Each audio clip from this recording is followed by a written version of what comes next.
시작하도록 하겠습니다. 안녕하세요. 김용호입니다. 네, 반갑습니다. 네, 오늘 두 번째 시간인데, 오늘 순서 시작하기 전에 우리 항상 주제가 우리 1인 창조 기업, 그리고 우리가 또 오늘 주제는 소셜 마인드인데, 그러니까 사회적 기업가의 정신, 이런 거가 주제입니다. 그래서 오늘 이 강의를 시작하기 전에 오늘 영상 하나 보고, 그리고 여러분 구글, 그리고 링크나우, 그리고 스캐니에 특히 전자명함 있죠? 전자명함이라는 이렇게 만드는 그런 부분들, 그리고 프레이즈에 하는 동영상 이렇게 하고, 끝으로 풍선 네트워크 뭐 이런 식으로 좀 가볍게 그렇게 하면서 오늘 하루를 좀 마무리 짓고자. 오늘 말씀드리고자 하는 주제 부분이 1인 창조 기업과 소셜 마인드에 대한 부분들인데, 지난번에도 한번 이렇게 말씀드렸듯이 우리가 비즈니스를 하는 그런 과정 중에서 가장 중요한 부분들이 있습니다. 대부분들은 사업을 하든지 경영을 하든지 이러면은 가장 중요한 것이 뭐냐 이렇게 물어보거든요. 경영을 할 때 가장 중요한 게 뭐다고 생각하세요?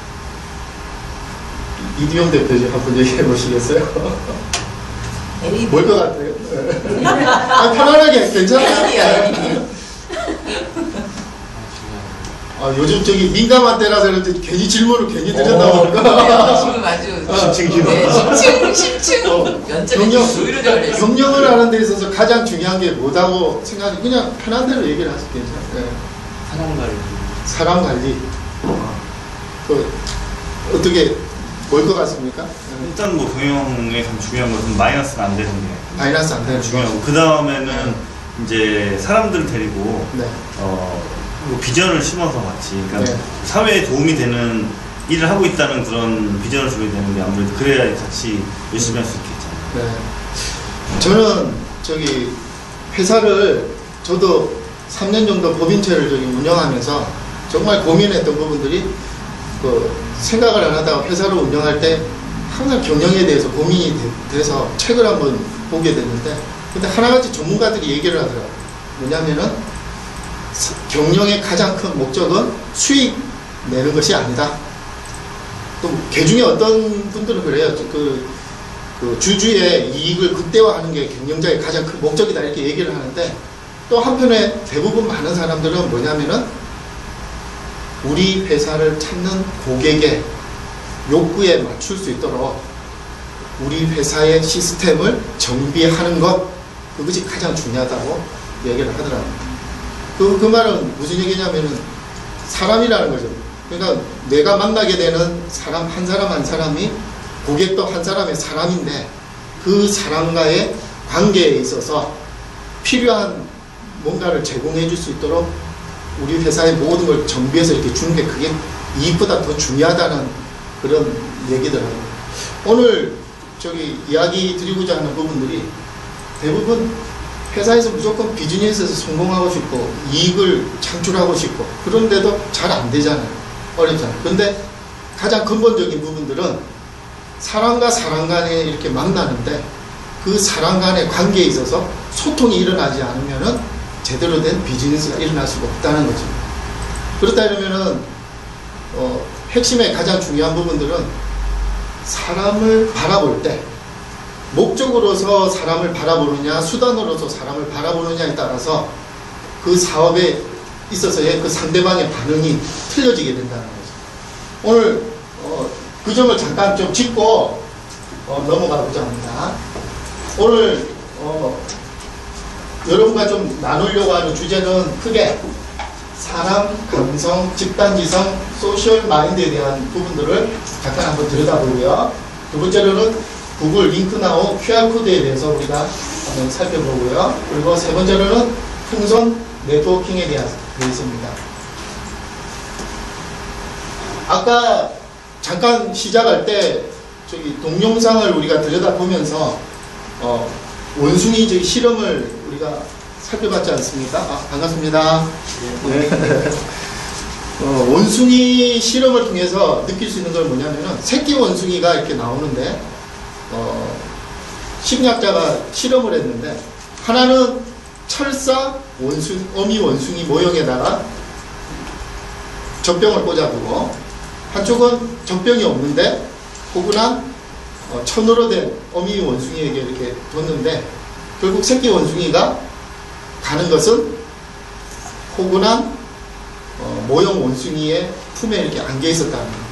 그리고 배가 고플 때만 잠깐 가서 철사로 된 어미 모형 원숭이에게 젖을 먹고는 다시 포근한 모형인 어미 원숭이에게 이렇게 품에 안겨 있는 그런 모습을 볼 수가 있었습니다.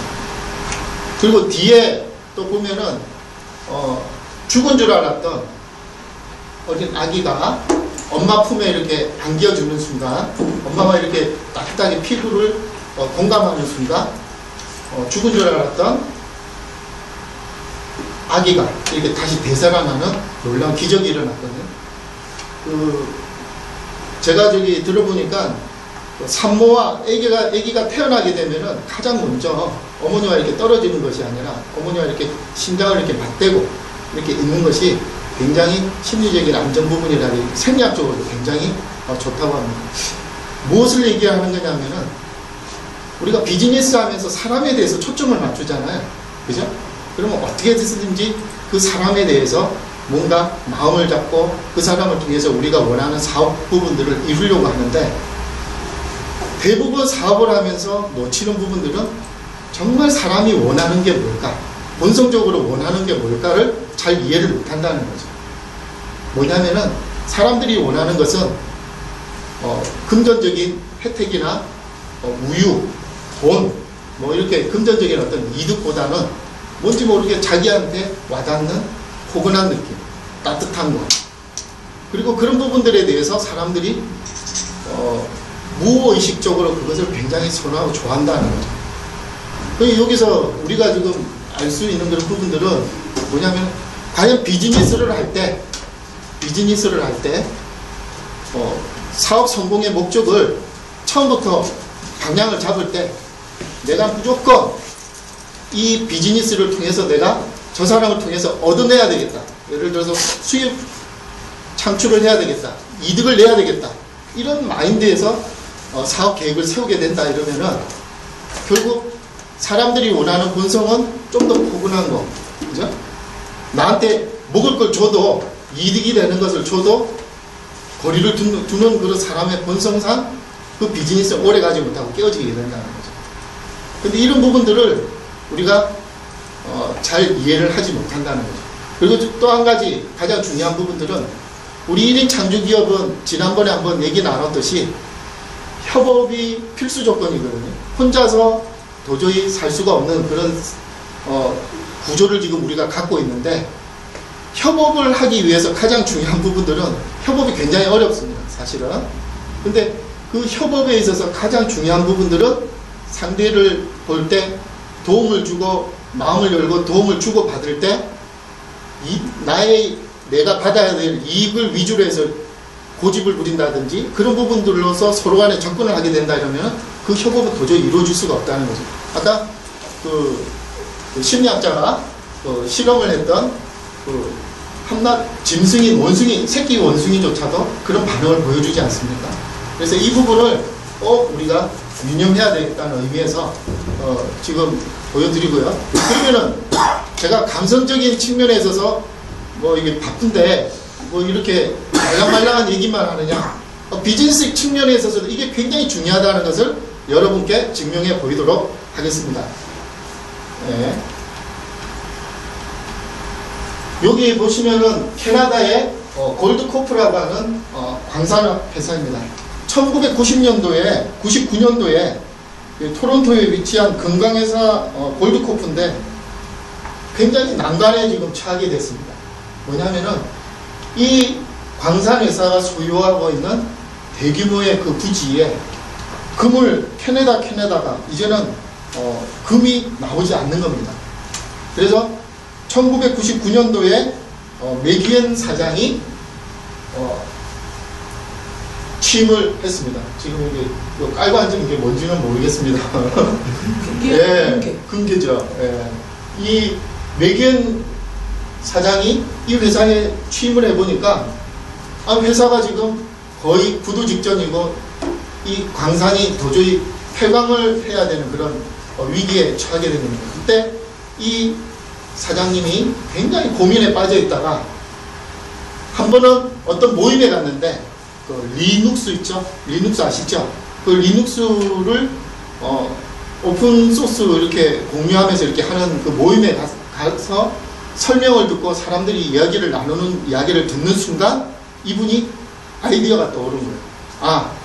우리 광산을 되살릴 수 있는 길은 우리 광산 내부에서만, 내부에 있는 사람들로만으로는 도저히 해답을 찾을 수가 없다. 해답은 바깥에 있다. 이렇게 결정을 생각을 하고는 대단한 결정을 내리고는 그것을 실행에 옮기게 됩니다. 그것은 뭐냐면은 이 골드코프가 그때까지 보유하고 있었던 이 금강과 관련되어 있는 모든 토질 자료 있죠. 백데이터. 모든 자료들을 과감하게 인터넷을 통해서, 온라인을 통해서 공개를 하게 됩니다. 그리고는 캠페인을 하나 열었는데 금찾기 경연대회를 열게 됩니다. 외부에 있는 분들에게 회사에서 보유하고 있는 그 자료를 금강회사가 자기 회사가 소유하고 있는 거기에 대한 토질 자료를 오픈하는 것도 굉장히 힘들지만은, 그러나 그것을 오픈을 하고 상금을 걸고 그것을 내리게 됩니다. 그래서 60만 달러의 상금을 걸고 콘테스트를 시작하게 됐는데 자그마치 1000명이라고 하는 사람들이 몰려왔다고 합니다. 그래서 1000명이라고 하는 사람들이 몰려왔는데 거기에 보면은 수학자, 물리학자, 그리고 대학생들. 그래서 와서 그 공개된 그 자료를 토대로 해서 그 금강 일대를 샅샅이 조사를 하고 탐구를 여러 사람들이 해서 제안을 했는데 어떤 결과가 나왔을 것 같습니까? 전국 50여 개국에 있는 사람들이 오픈되어져 있는 그 자료를 토대로 해서 여기 와서 110곳의 후보지를 찾아놨는데 그 중에 절반은 이 회사에서 찾아내지 못한 후보지였다고 합니다. 그래서 새로운 후보지의 80% 이상에서 자그마치 220톤의 금을 발견하게 됩니다. 그래서 1억 달러 남짓 저조한 실적을 내던 골드코프가 90억 달러의 실적을 내는 큰 회사로 다시 기상회생하게 되는 스토리가 되겠습니다. 그래서 이 사장님이, 전 회장님이 이렇게 근계를 깔고 있는 이런 기적을 일으킨 그런 부분이 되겠습니다. 이분은 금을 찾아내서 상금으로 이렇게 금을 얻게 되는 그런 부분입니다. 지금 오늘날 우리가 지금 처해져 있는 이 그 비즈니스 환경 자체가 이제는 공유하고 그리고 공개하고 협업하면서 이렇게 사업의 성공을 이렇게 이루어 나가는 그런 관계에 있습니다. 그런 또 패러다임 속에 우리가 지금 있기 때문에 제가 여기서 강조하는 그런 부분들은 뭐냐면은 누구나 다 아는 내용이지만은 좀 더 우리가 바라보는 사람이라든지 그리고 특히 우리 옆에 이렇게 모여있는 우리 동료들 있지 않습니까? 어떻게 보면은 한 협회 소속이고 같은 부분인데 서로를 바라보는 어떤 시각이라든지 이런 부분들이 좀 더 달라지고 여기서부터 우리 비즈니스 마인드가 또 시작돼야 되지 않나 그렇게 했습니다. 나중에 다음번에도 계속 또 말씀드리겠습니다만은 사회적 기업가 정신이라든지 이런 부분들이 공유하려고 하는 어떤 그런 마인드가 굉장히 많이 필요한데 그런 부분들을